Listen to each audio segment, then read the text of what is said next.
Microphone check. 1, 2. What is this? This is Shifting Paradigms with your host, B. Michael, here on KUAW. We are live. I want to thank everybody for tuning in the Facebook world, on YouTube, Twitter, Periscope. We got all these outlets now. We're here at the W.B. Du Bois Learning Center, 4510 East Linwood Boulevard with the Black Family Technology Awareness Association. We got Baba G on the soundboard, always holding it down and keeping it up. I want to always give my man a shout out and nothing but gratitude for what he has done here with this local radio show. But we do have, some outlets, KUAW.org. If you feel like you want to donate and support this cause, please go to the website or even on Facebook, donate. If you got PayPal, you can do it that way. Just keep this, community-based service, functioning and flowing. So definitely do that. You can call in if you have any questions, comments, concerns, what have you, 816-599-6893. So this again is Shifting Paradigms. Today's topic is going to be dealing with Sabbath Paradigmatics Part 2. We're going to be talking about the Sabbath as protest. As what? As protest. That's right, protest. But I do want to recall last week's show, which was actually called Diaspora Paradigmatics. We had a brother on from Kennesaw, Georgia. His name is Ambassador Prince Michael. If you did not see this particular broadcast or tune into it, I do encourage you to go back and check it out. You can go to my blog, HebrewVisionNews.wordpress.com. That's all one word, HebrewVisionNews.wordpress.com. So you can check it out there and see some of the developments that the African Union has actually put in place for people of African descent in the diaspora. Very important news and information to come out of Ethiopia, which is where the African Union is headquartered. But Sabbath Paradigmatics, before we get into the second part today, I just want to go over some things that we talked about our first paradigmatic of Sabbath about 4 or 5 weeks ago. So we talked about the origins of Sabbath during this particular matter and went to show how in Genesis 2 the Sabbath was instituted way back at the seventh day of creation, proverbially speaking. We know that's not a literal rendering, but that is just a proverbial understanding of the cosmology of the Hebrew Israelite. We also talked how it is Yah Sabbath. It's not a Jewish thing. It's not Israeli thing. It is Yah Sabbath, and this is also from Leviticus 23, where it says that these are Yah's appointed times, of which the Sabbath was the first to be mentioned. We talked about how the Sabbath is the sign and the seal of Yahweh, the seal containing the name, the source of authority of their rulership, and then the jurisdiction. Of course, the name is Yah. His source of authority is being creator. His jurisdiction is heaven, earth, sea, and everything that is in them. And that sign is what distinguishes you as his people and Yah as your Elohim. We also talked about how it is not just in so-called Old Testament, what I know as the Tanakh. It is not just a Tanakh observance. It is a entire observance. It was even observed in the New Testament. Okay, there were several references there. Then we talked about the prophecy of the Sabbath being changed by what is identified as the fourth beast. And we talked about how that is the Roman Empire, which has morphed into the Catholic Church under the emperor known as Constantine. Okay, so we went into that and pretty much laid that out and showed the Council of Laodicea and how that council markedly expresses that they have intended to change the Sabbath. And also we even went to the horse's mouth and read of some Catholic confessions about the Sabbath. So I do want to back up and just kind of state what this is all for. Shifting Paradigms, our whole purpose and our mission is to stimulate critical thought in order to realistically redefine our narrative and positively reshape our reality through dialogue with self-determination. And so today's show I want to dedicate to Mary McLeod Bethune. This was brought to my attention by a partner of mine, Brother Kimati Malaku El Ben Israel, who said her birthday is coming up on the 10th. And we definitely got to honor our ancestors and our heroes and sheroes who have labored for our liberation. But Mary McLeod Bethune, of course, the founder of Bethune-Cookman College in Florida, She was a prominent educator, political leader, and social visionary whose early 20th century activism for black women and civil rights laid the foundation for the modern civil rights era. Inspired by leaders such as Ida B. Wells Barnett and Josephine St. Pierre Ruffin, Bethune mobilized African American women's organizations to challenge racial injustice and demand first-class citizenship. Mary Jane McLeod was born on July 10, 1875, the 15th of 17 children, that's a family, of Samuel and Patsy McIntosh McLeod, former slaves in Maysville, South Carolina. As a child, she quickly discovered the value of education. Unlike her parents and all but two of her siblings, Bethune was born free and was formally educated at the Maysville School, a Presbyterian mission school for African Americans. Shortly after her graduation in 1886, Bethune continued her education on a scholarship at the Scotia Seminary for Girls, which is now the Barbara Scotia College in Concord, North Carolina. Upon graduation in 1894, Bethune initially planned to become a Christian missionary in Africa. After teaching and working among South Carolina blacks, however, she realized that Africans in America needed the Messiah in school just as much as Negroes in Africa.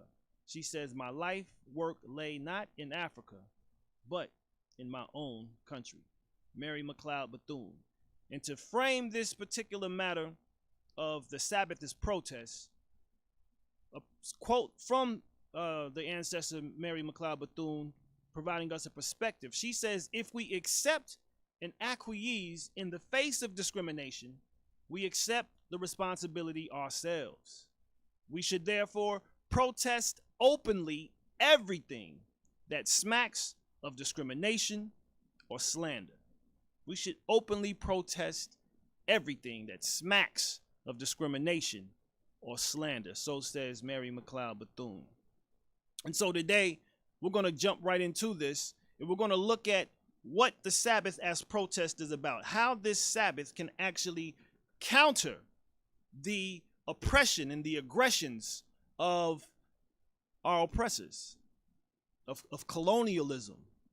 And you can see historically the resistance that Israel has let be made known to their oppressors throughout history, and most expressly with the Maccabean revolt, which was around the 4th century BCE, when they went up against the Seleucid or the Grecian Empire and resisted their onslaughts and rededicated the temple, which is where we get the festival of Hanukkah or Hanukkah from, okay? But I want to start in scripture. We got 5 passages, and then I'm gonna have some excerpts from some articles to really frame this. You know, I don't want to pontificate myself. I like to defer to more authoritative sources myself, you know, and to provide that so you can go and prove it yourself. You know, anything that is presented here on Shifting Paradigms, don't take the word of B. Michael, hook, line, and sinker. Go and investigate it yourself. Do the math, so to speak, right? Show your work. So I want to start with Exodus 34, verses 21 through 24, and just to frame this. So it says in this way: 6 days you work, but on the 7th day you rest. In plowing time and in harvest you rest. And perform the festival of weeks for yourself, which is a Sabbath, one of the appointed times, the Moedim, of the first fruits of the wheat harvest, and the festival of ingathering at the turn of the year. 3 times in the year all your men are to appear before the Master Yah, the Elohim of Israel. For I dispossess nations before you, and shall enlarge your borders, and let no one covet your land when you go up to appear before Yah your Elohim 3 times in the year. Why? How? Right? That's the question. How and why? Why is because this is a covenantal agreement. This is a covenant made with the creator of heaven, earth, sea, and all that is in them, who has ultimate sovereignty and providence over all of creation. There is an order that is established that once the priestly nation known as Israel and the set apart people known as Israel are in alignment with this particular covenant, then you will have all forces in creation working for your advantage and your benefit, period. Okay? How does that happen? It's a matter of correspondence. That's a universal law. It corresponds, and it's also reciprocity. So as above, so below, as within, so without. That's the correspondence. When we are thinking and aligned with the spirit of truth, then that spirit of truth is made manifest. Okay, the presence of Yah will be made manifest on us, and no one will be able to doubt the reality of the existence that in Hebrew we say Yah Chai. Yah lives. The self-existing one lives. The eternal lives in you and I. Okay, and how that happens is also reciprocity. What we reap, what we sow is that which we reap. When we sow righteousness, that is what we will reap. And this rest, this regeneration, this repose that is commanded for us 72 times out of the year gives us power that we need to go and fulfill our duties. So again, he will allow no one, the Spirit will allow no one to covet our land, and there will also be nations that will be dispossessed because of their wickedness. So let's keep that in mind. This is why the righteous must stand in these times. The righteous must stand.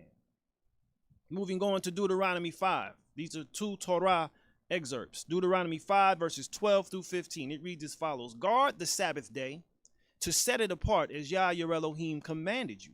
6 days you labor and shall do all your work, but the seventh day is a Sabbath of Yah your Elohim. You do not do any work. You, nor your son, nor your daughter, nor your male servant, nor your female servant, nor your ox, nor your donkey, nor any of your cattle, nor your stranger who is within your gates, so that your male servant and your female servant rest as you do. And you shall remember that you were a slave in the land of Mitzrayim, or Egypt, and that your Elohim brought you out from there by a strong hand and by an outstretched arm. Therefore, Yah your Elohim commanded you to observe the Sabbath day. And this is important because what we have to understand is during enslavement, and there's two forms of enslavement, right? You have indentured servitude, which means you remain as a human. You're just working off your debt. Okay, there's really three types. And then you also have pretty much as a criminal, you go into a form of enslavement.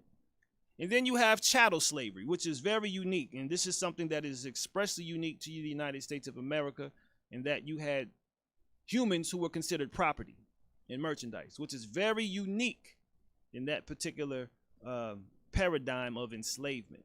Okay, but the Sabbath came as a relief and a reconfiguration of one's consciousness as relates to understanding labor and its purpose in life. So this was very important for Israel to establish a new consciousness, one which included them to repose and not just rest in the sense that they don't go and do anything that day, but that day allows them to connect with the Creator and remember what Yah has done for us. And then we offer ourselves as offerings to the Most High on that day to be restored and filled with that presence. So Deuteronomy 5, 12 through 15 mentions that.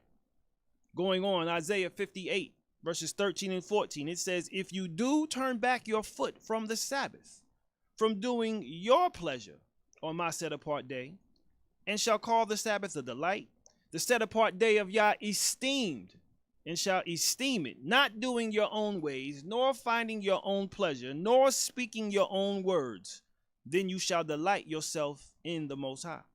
And I shall cause you to ride on the heights of the earth, and feed you with the inheritance of Yaakov, your father. And we discussed how in the resurrection paradigmatics that the inheritance of Yaakov in fact relates to the resurrection. The dew of the heavens, that is a part of the inheritance of Jacob, the resurrection from the dead. They call it Techiyet Hamatim, or we call it Techiyet Hamatim in the Hebrew tongue. Okay? But he will feed us with the inheritance of Jacob, your father, for the mouth of Yah has spoken.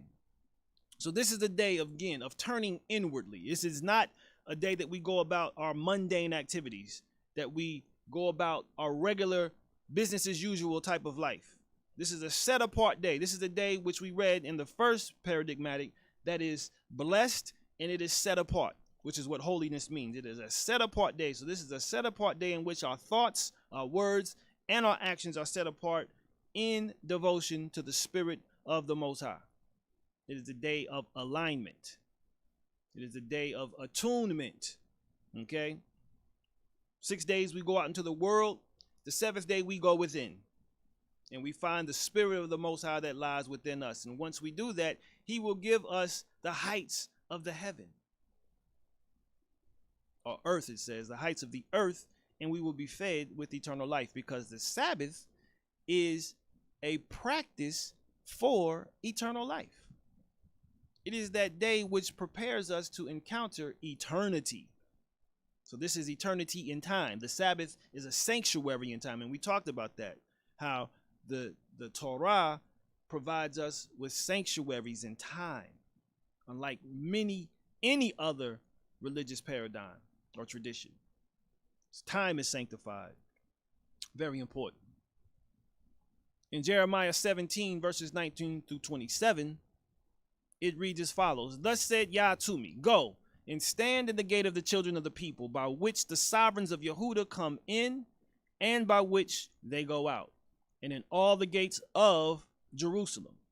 And you shall say to them, hear the word of Yah, you sovereign of Yehuda, and all Yehuda, or Judea, and all the inhabitants of Jerusalem who enter by these gates. Thus said Yah, guard yourselves and bear no burden on the Sabbath day, nor bring it in by the gates of Jerusalem, nor take a burden out of your houses on the Sabbath day, nor do any work. And you shall set apart the Sabbath day as I commanded your fathers. But they did not obey or incline their ear, and they made their neck stiff, not to hear and not to receive instruction. And it shall be, if you diligently obey me, declares Yah, to bring in no burden through the gates of this city on the Sabbath day, and set apart the Sabbath day to do no work in it, then sovereigns and heads sitting on the throne of David shall enter in through the gates of this city, riding in chariots and on horses, they and their heads, the men of Yehuda and the inhabitants of Jerusalem. And this city shall be inhabited forever. And they shall come from the cities of Judah, and from the places around Jerusalem, and from the land of Benjamin, and from the low country, from the mountains, and from the south, bringing burnt offerings and slaughterings, grain offerings and incense, bringing offerings of praise to the house of Yah. But if you do not obey me to set apart the Sabbath day, and not to bear a burden when entering the gates of Jerusalem on the Sabbath day, then I shall kindle a fire in its gates, and it shall consume the palaces of Jerusalem and not be quenched. So here's the conundrum as relates to the Sabbath. What we have to first bear in mind is that Yah, Yahweh, is the King of Kings. His word is law. It is the law. There's no opinions that relate to his kingdom, because his kingdom is governed by his order, which is established by his word, to the point that it established light and dark. It established heaven and earth, the seas and everything in them. And so when this covenant was made, Israel was told, if you keep these commandments, if you observe and guard this covenant, then you shall be blessed. But when you do not keep these commandments and do not observe this covenant, well, you will bring ruination to your own head.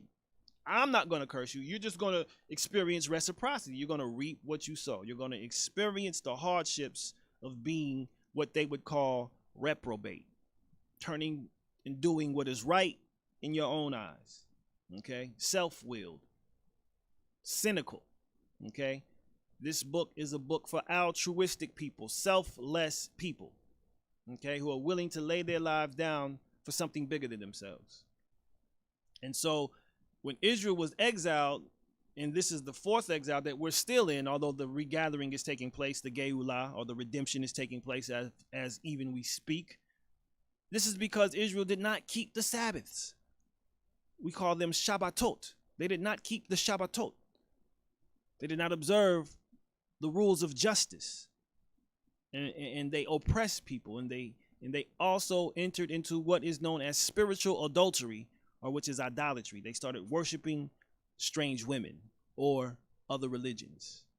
Okay, so these things took a toll on Israel, and because of that, they were exiled. Our ancestors were exiled, and they were subject to the whims of those who would rule over them, because they did not serve the Most High with joy and gladness in their hearts.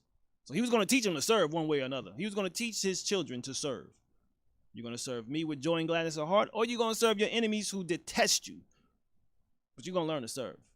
And then you're going to come back and remember when all these distresses come upon you, and do what is required of you and bring this world back into right formation. The world is out of formation because the children of Israel are out of formation. And so when we get back into alignment and attunement with the Spirit of the Most High, that serves as a protest against everything that is against the kingdom of heaven, the Babylonian systems. And every secular government on earth is a part of Mystery Babylon. Make no mistake about it. Next verse, before we get into some excerpts.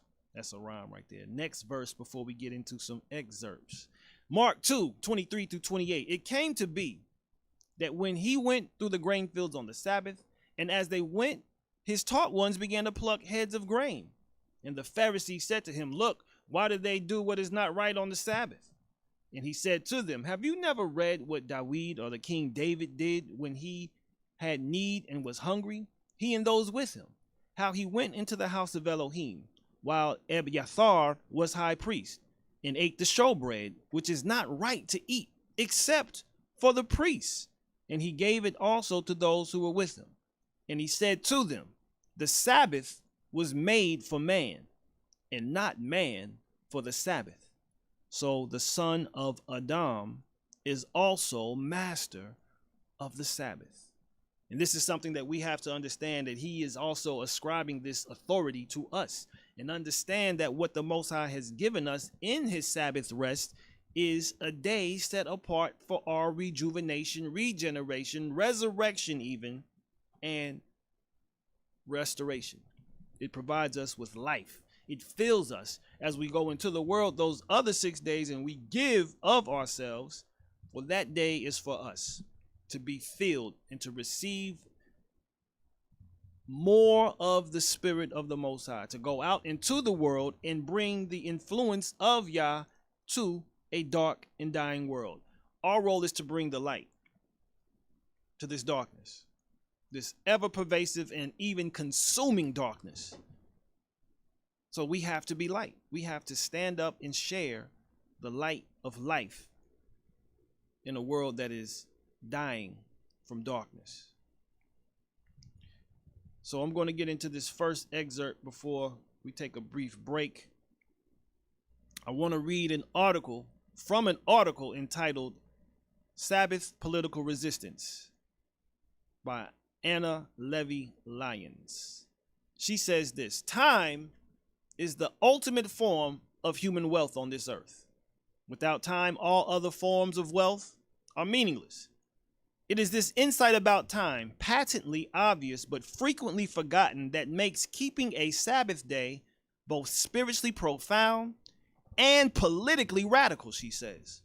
Sabbath practice is also one of the most unambiguously articulated of all the commandments in the Hebrew Bible, even making the top 10. And yet very few of the people of the book actually keep a Sabbath. Mark swells a prophetic lament on behalf of his society. He holds up a mirror showing how human time, human life is broken down, appropriated, and devoured by the boundless thirst of capitalism. He describes the despotic bell of the workplace that wrenches people, mere personifications of labor time, from their homes. In capitalism, free time is a waste, or at best, the necessary evil of preparation for more productivity. Marx describes how technology, rather than freeing us from labor, creates an increasingly frenetic pace of work, the need to milk more and more value from a human hour to close the pores of time. The Sabbath, however, is a reclaiming of time for the Most High and for our inner child. It is a reestablishment of a primordial birthright. At its best, the Sabbath allows the spiritual hippie child in us to come out and play. It's a taste of an infinite present, We get to light candles, linger over meals with loved ones, take aimless walks through the town, run yelling on a beach, roll in the grass, read Rumi and Thomas Merton and Torah, sing our hearts out on the front of our stoops, get sticky from eating ripe peaches, dance at worship services, pray, daydream, talk, make love, sleep, pleasure, community, love. We get to luxuriate in life's fountain of blessings. The goal of a Sabbath practice is not to patch us up and send us back out into the violent secular world, but to represent in the now what redemption looks like. It is to reconstruct the rest of time from the viewpoint of the Sabbath as unjust and untenable. Granted, the Sabbath traditions of some religious communities merely reinscribe the oppressions and exploitations of the secular world, excluding women, for example, from the domestic duties hiatus that men enjoy. But a truly egalitarian Sabbath that lifts up a holy vision of the world to come performs deeply political work, because we have to understand the kingdom of heaven is a political entity. It is not a religious idea. It is not some place that we go to. It is a place that we establish and make present on earth. So again, let me reread this sentence. It says that a truly egalitarian Sabbath that lifts up a holy vision of the world to come performs deeply political work. It builds an outside to the current world. The self that emerges from such a Sabbath and re-enters the week is a changed self, a newly radicalized self who can no longer tolerate injustice. So when the Sabbath comes along and insists that in fact it is immutable and all else is negotiable, the world is turned upside down. It is the non-negotiability of the Sabbath that gives it its terrifying power. Exceptions are made only for emergencies threatening life or death or health. Everything else comes to a screeching halt at sundown. The secular understanding of what's reasonable and normal gets trumped by a commitment to an alternative vision. A check may be left half written, a shopping trip abandoned with an empty cart, the writing of a paper stopped mid-sentence. This is where the personal gets political. The engines of our social and political systems are fueled by the faith that our daily work and consumer practices are immutable, inevitable, and somehow natural. But injecting doubt into that faith, Sabbath practice disrupts the dominant logic of American culture. Each person who keeps a Sabbath plays a part in exposing the underlying ideology of the status quo, the religion of materialism, self-advancement, and the pursuit of individual happiness. For in Abraham Joshua Heschel's words, a thought has blown the marketplace away. As sweet and gentle as the Sabbath may be, its arrival collides violently with the secular world. It forces us to choose every week. Will I surrender to a deeper principle of joy and meaning, or will I embezzle time from the Most High? It forces us to confront the fundamental question: to what or to whom do I ultimately belong? To my possessions, to my boss, to my insecurities fueled by the media, to my fears about the future, to my boundless thirst for more? To whom or to what? The tension between the call of work and the call of the Sabbath becomes merely weight added to my spiritual barbells, another opportunity to destabilize my ordinary world and lift up my deepest truths. This is why Sabbath observance is a spiritual practice. It takes discipline, ironically, to enter into an undisciplined, formless time. It takes discipline to reimagine our world. It takes courage to assert and reassert our freedom. It takes a true leap of faith.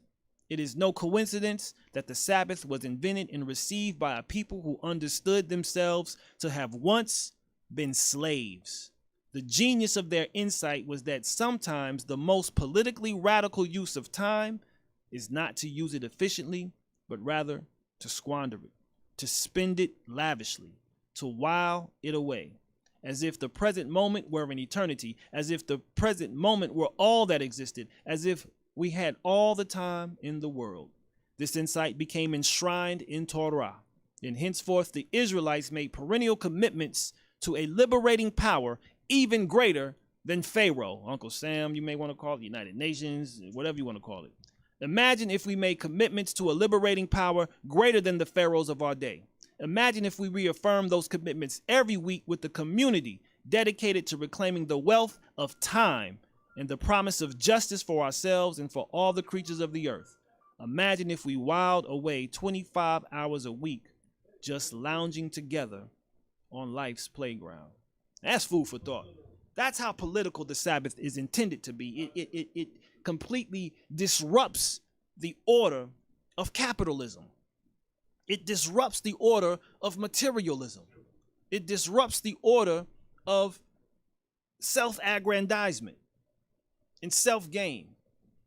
Filthy lucre is what they call it as well. It disrupts everything. It takes the mundane, the profane, and it turns it upside on its head. And it establishes a reality that is based in eternity. We take this day to make it eternal and place eternity within us, because that is what is so true about who and what Yah has created us to be. It says in Ecclesiastes 3, I believe, verse 11, he has made it beautiful in its time. Even the ages, even eternity, he has placed within the souls of man, but no man has been able to figure out what Yah has done from beginning to end. Just food for thought. That's some serious food for thought. And man has spoken to me about the Sabbath. It will be, the breaking of this wickedness. Indeed, KUAW, this Sabbath, it is revolutionary. It is radical. It is upending of this order that we know as Mystery Babylon. It is everything antithetical to Babylon. And that's what we need to understand. If we're tired of seeing this same status quo, of the same system function day in, day out, bleeding and sucking the blood of the poor and those who have a deeper hue of melanin, well, this is one way to start a new movement. Observe the Sabbath. From sundown on the 6th day, which we call Friday on the Gregorian calendar, to sundown on the 7th day, which is Saturday, the Sabbath. We do that, everything changes. We're going to get into the economics of this shortly. We're going to take a brief break in a moment, but this is vital information. The Sabbath as resistance. I mean, that is truly revolutionary consciousness, and that's something that I would really inject into the consciousness of people as relates to our movements. You know, the abolitionist movement.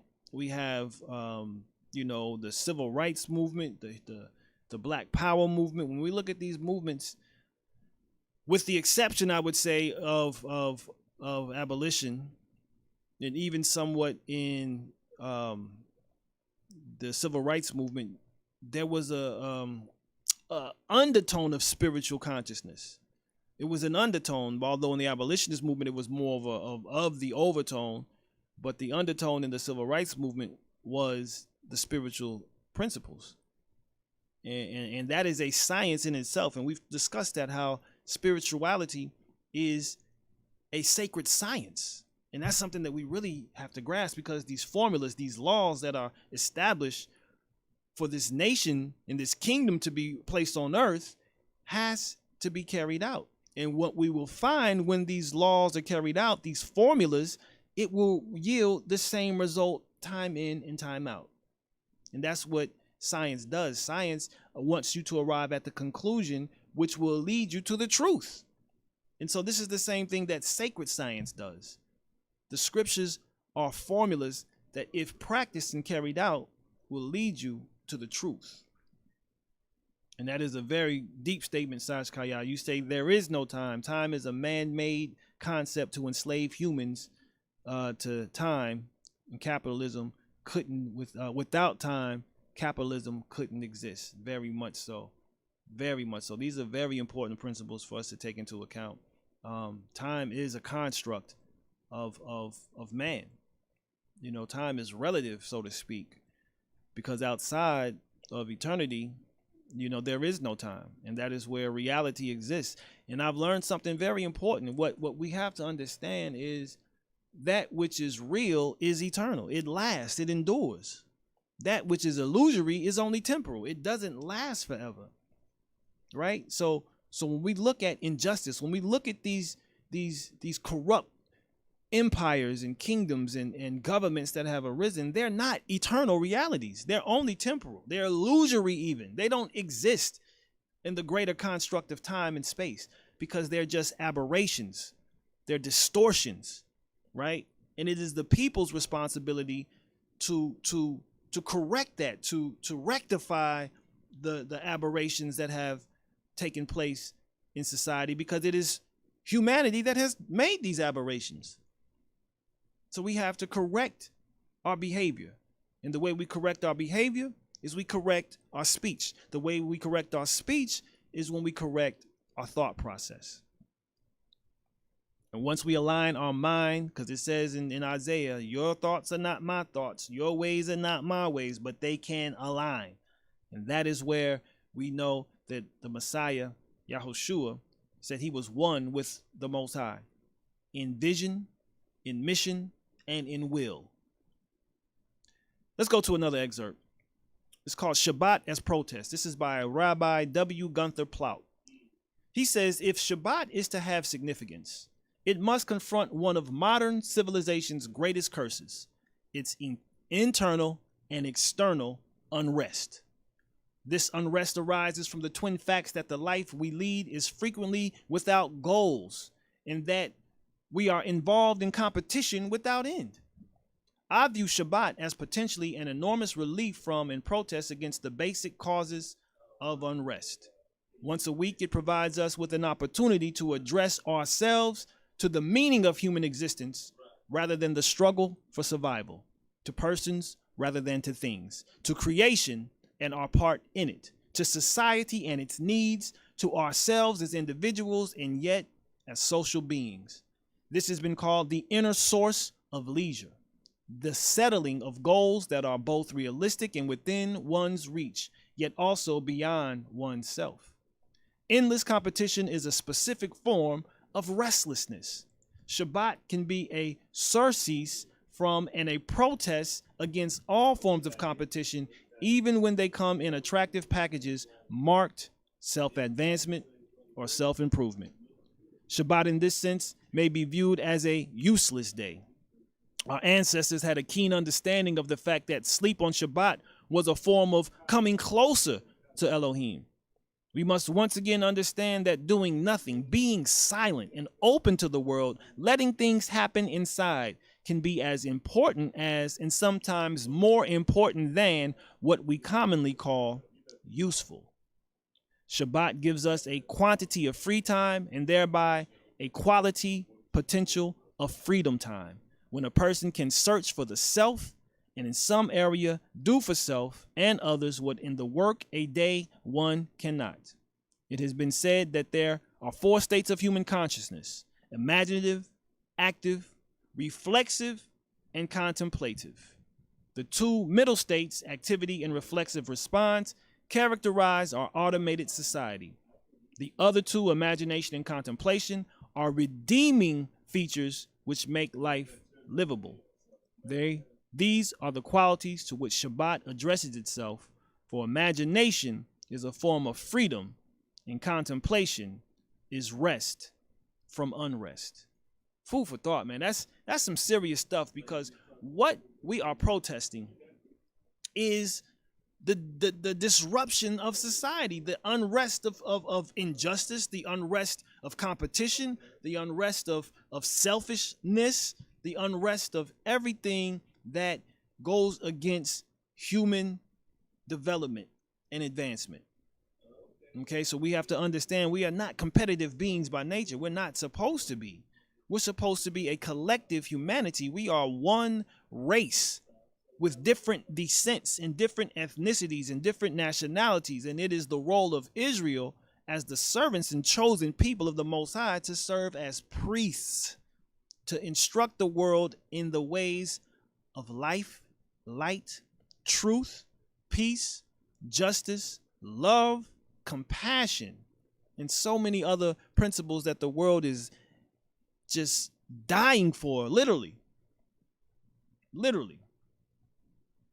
Sister Brooke Parker Bellows says, because it is a celebration of all that Yah has already done, it is in and of itself entire and whole Shabbat. Truly, very much so. Toda for your insight and your input. Powerful. And yes, that is true. One day is as 1,000 years, and 1,000 years is as one day. And this is why the Shabbat is so important, because the Shabbat is preparation for what is known as the Messianic kingdom, or the millennial reign, 1,000-year reign. No man has even lived a day with Yah as of yet. The closest was Methuselah. He was 969 years according to scripture, but he didn't live a day. Okay. Adam was told that in the day you eat that fruit from that tree I said don't eat from, you will surely die. He didn't die immediately. In fact, Adam was 930 years old. He didn't make a day. He didn't live 1,000 years. But the Shabbat is redemptive. It will bring us to that. Okay? It is redemptive in and of itself. So why Shabbat matters? This is by a Dennis Prager. This is the name of the article, Why Shabbat Matters. He says, first, it uniquely elevated the human being. For nearly all of human history, life consisted overwhelmingly of work. In effect, humans were beasts of burden. This commandment changed all that by insisting that people cease working one day out of 7. 2, no matter how materially poor we may be, at least on the Sabbath day, we are not just material beings. We are elevated. Recall that the commandment tells us to keep the day holy, not merely to work. It is enough for animals not to work. We are to make the day holy, no matter what our circumstances. We must remind ourselves at least one day a week that we are sacred beings. We have a soul to feed and not just a body. We're going to take a little late break. We had a little station, some stuff going on, but we're going to take a brief break, come right back, and we're going to wrap this up with this last article here and take this Sabbath paradigmatic out. Shifting Paradigms, B. Michael. Right back. So we're just going to take a real quick break and come back and finish this up.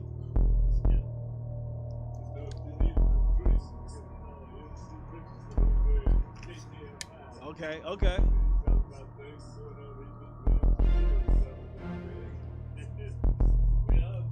Wow. So he's looking to pick and pull from here, huh?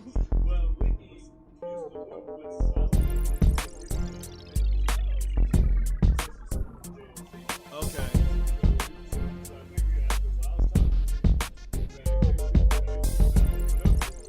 I'll ask you. Yeah, right.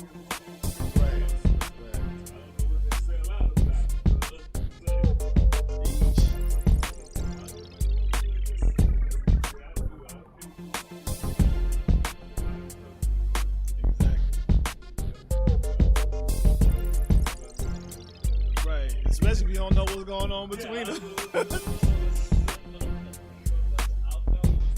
Right. Or just let him call you if he wants to. Yes, indeed. Right. Not good business. That's real. I'm ready. About to go back live.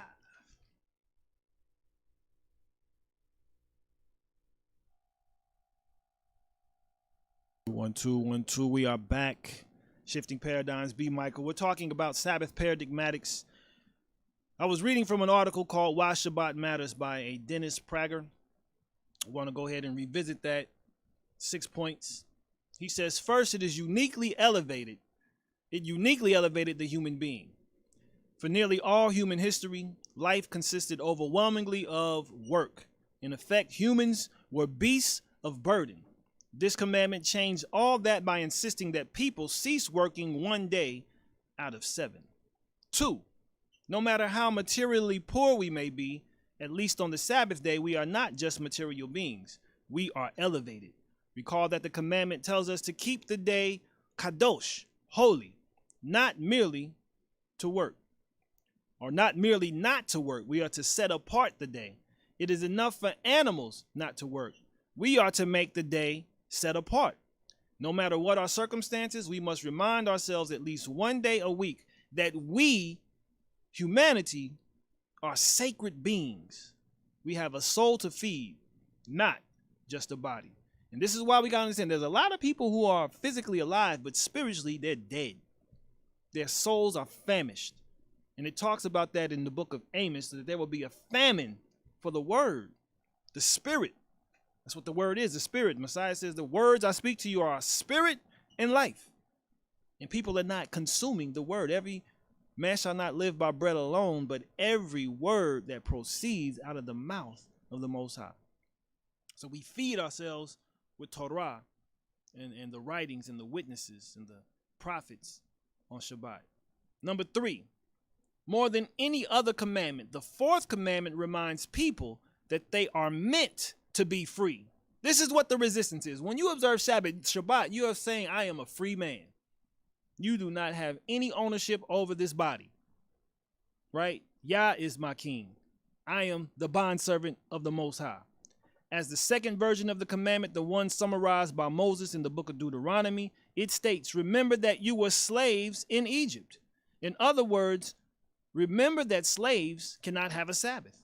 Only free men and women can. In light of this, in the biblical view, unless it is necessary for survival, people who chose to work 7 days a week are essentially slaves. Slaves to work or perhaps to money, but slaves nonetheless. The millionaire who works 7 days a week is simply a rich slave. 4, while the Bible could not universally abolish slavery, the Sabbath commandment greatly humanized that terrible institution and ultimately helped make slavery impossible. Prior to the 10 Commandments, by definition, a slave owner was under no obligation to allow a slave to ever rest, let alone to rest one day every week. Yet that is exactly what the 4th commandment commanded. Even a slave has fundamental human rights, one of them being a Sabbath day of rest. Therefore, a slave is a human being too. And I do want to reiterate the biblical understanding of slavery or servitude. Really, it's servitude is a result of you either 1, committing a crime, 2, injuring someone or damaging some property, or 3, taking the life of someone. But that may be capital in itself. But those are pretty much the 2 reasons why people, or they went into debt and they had to sell their services or purchase someone else out of slavery, so they worked for something until they paid that debt off. But they were allowed to remain human. Chattel slavery was an entirely different thing. Okay? Chattel slavery took away one's humanity. It took away your culture, it took away your language, it took away your loved ones, it took away your life, if it was so desired. Women were raped with impunity. African women were raped with impunity. Children were sold with impunity away from their parents. Parents were sold. Just saying parents were sold and children were sold is just mind-boggling in and of itself. But this was an institution that was legal in the United States for 236 years. Mind-blowing. But the Sabbath is resistance to that. The Sabbath declares, no, I am not your slave. I serve only one. Right? And this is why it says in Scripture, a man cannot serve 2 masters. You either serve the Most High or you serve mammon. And a lot of us in America, because of the religion of materialism, are serving mammon. We got to get more. We got to get more. We got to get more. We got to get more. Don't stop hustling. Right? Rise and grind. My mind tells me rise and align. That's what I strive to do, align. I also practice Tai Chi. Tai Chi tells us enough is enough. And this is what the Sabbath teaches us. You get enough with your daily bread. That's what we need to understand. But we live in a supersized society. Supersize me. 5, the Sabbath almost single-handedly creates and strengthens family ties and friendships. When a person takes off from work one day every week, that day almost inevitably becomes a day spent with other people, namely family and or friends. It has similar positive effects on marriages. Ask anyone married to a workaholic how good it would be for his or her marriage if the workaholic would not work for a day each week, and you can appreciate the power of Shabbat. And number 6, Sabbath granted animals dignity. Even animals were given dignity. Even one's animals had to rest one day a week. It is, to the best of our knowledge, the first national law in history on behalf of animals. And its benefits to animals surely went beyond a mandatory day of rest for them. People who felt divinely obligated to give their animals a day of rest were much less likely to treat their animals cruelly any day of the week. So that's why Shabbat matters. And these principles of why Shabbat matters, coupled with understanding the political nature of observing Shabbat as resistance against materialism, against Mystery Babylon, against injustice, against inhumanity. It galvanizes a new consciousness and a movement, and ultimately it brings forth the kingdom of heaven on earth. That is the ultimate goal. Now, that is what this ultimately comes down to. Again, we're dealing with the law of the King of Kings, who commanded his people in covenant with him to observe this eternally, wherever your dwellings may be. Wherever your dwellings may be. Again, Brooke Parker Bello writes, it creates heritage and legacy. This is the foundation of family meaning, giving and teaching and passing on knowledge. It's so deep you say that. I was talking with my firstborn yesterday, giving him a haircut. And I asked him, you know what a will is? He was like, yeah, I know. Okay. I said, so, wills, the typical wills we deal with, give us an inheritance, like, material, estates. They give us, money. They'll give us real estate. They'll give us, stuff of that nature. I said, what Yah has done is given us an ethical will whose inheritance is eternal life, okay? So he's given us terms and conditions that will allow us to be a just, righteous, and holy people while alive, which will then inject the kingdom's presence on earth and allow that kingdom to become a manifest reality. And then ultimately it will establish an eternal presence and an eternal reality, what we know as the kingdom of heaven. And this is as Saj Kaya writes, soon we will live in the day of Sabbath 1,000 years, soon come. And that's the preparation. That's the preliminary experience of eternity. And this is what we're preparing for. This is what Shabbat does. It prepares you to encounter Yah's presence in eternity. That's why this day is set apart, because Yah is set apart and his people are set apart. One of the prayers that we read three times a day, called in the Amidah, the standing prayer, it says, Ata kadosh, vashemka kadosh, ukadoshim b'kol yom yehalelucha selah. Baruch atah Adonai ha'el hakadosh, which means in Hebrew, you are set apart. Your name is set apart. And those who bless your name are set apart as well, as they do this daily. Blessed are you, Yah, are set apart El. So this lets us know that everything that we touch is much like Midas that turned to gold, but what we are to touch is to be made holy. It is to be made set apart. And the Sabbath is an entire day. Now, every day is supposed to be holy. We're supposed to inject that, but this day is a particularly special day that allows us to inject holiness into our whole being and into our whole environment. Food for thought. So I just want to kind of recap everything. Going back to the first Sabbath paradigmatic again, I opened up with a little rehashing of stuff, but we talked about how Sabbaths and what the Sabbath days, the Shabbatot, okay, not just the weekly Sabbath, but also the holy day Sabbaths, the feast days from Pesach, Matzot, unleavened bread, Passover, unleavened bread. You have the Festival of Weeks, or what's known as Pentecost. You have also, in between that, the Festival of First Fruits, which is when the resurrection took place.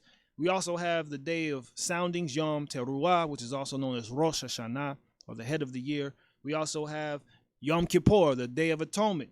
And then we also have Chag Sukkot, the Feast of Tabernacles. So these 8 holy days, okay, coupled with the 52 weekly Sabbaths and the 12 new moon Sabbaths give us 72 rest days out the year. 72 rest days in which we are to serve Yah on those days, okay? But the Sabbath, we discussed how it is going back to the creation of man and the creation of existence, okay? It is not an Israel or Jewish thing. It is a Yah thing. It is Yah's Sabbath. It is his day, and those are his appointed times. It is the sign and seal of the Most High. It distinguishes us when we observe these days as his people, and it distinguishes him as our Elohim. And it also gives us his mark or his seal, which has his name, his source of authority, and his jurisdiction. His name is Yah. He's the creator over his jurisdiction, heaven, earth, sea, and all that is in them. But when we observe the Sabbath, we are marked by Yah. We are sealed by Yah.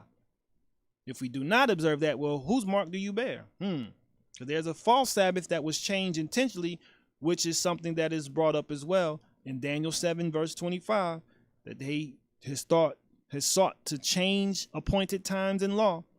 And we discussed how that mark of the beast does belong to Roman Emperor Constantine, who changed the 7th day to the 1st day at the Council of Laodicea in 325 BCE. So the mystery of iniquity has been at work for centuries. And so today we just discussed how the Sabbath is actual protest. We discussed how it is political in nature. We discussed how it counters the spirit of materialism and the religion of materialism. We discussed how it is a radical act against total work, and how we do need to be refreshed, and how it declares our sovereignty and our freedom over whether we are slaves to work or materialism. And this is also our protest. And yes, the Shabbat does matter. So this has been Shifting Paradigms with your host, B. Michael. This is the conclusion of Shabbat Paradigmatics. The Sabbath is Protest was part 2. You can tune in to us again. We'll be back in 2 weeks here on KUAW, discussing some more paradigmatics, see what comes up and what develops. But I want to thank you all for tuning in. Thank you for your comments, sister-in-law. Thank you for your comments, Saj Kaya. Everyone who is tuned in, I definitely appreciate you. Of course, always big shout out to Baba G on the soundboard, holding it down here on KUAW. You can check out the blog if you haven't heard the whole thing, HebrewVisionNews.wordpress.com. All the different rebroadcasts are posted there. But thank you all again. Yah bless and keep you all. Peace and blessings. Shalom, shalom.